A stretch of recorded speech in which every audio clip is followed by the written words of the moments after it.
This is the brief on reading chemical symbols. The periodic table might look like an intimidating wall of random numbers, but by using oxygen as our guide, we're going to easily decode this universal cheat sheet to understand exactly how the universe is built. First, the identity. The center letter is the universal symbol, O for oxygen, while sodium uses Na from Latin. The top atomic number, 8, means exactly 8 protons and 8 electrons.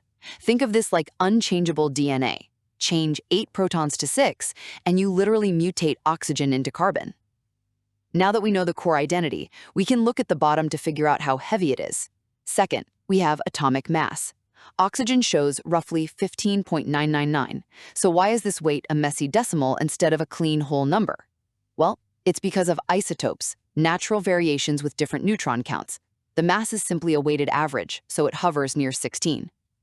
Knowing the identity and weight gives us the physical makeup, but to understand how it actually behaves in the real world, we gotta look at its grid location. Finally, location dictates behavior.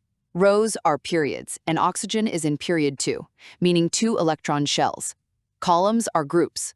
Think of a group column like a family tree, where everyone shares a social personality trait, like how desperately they want to bond. Oxygen has 6 outer electrons, wanting 2 more to stabilize, which dictates how it forms H2O. Ultimately, every square on the periodic table is just a beautifully organized map detailing an element's identity, its physical weight, and exactly how it will interact with the world around it.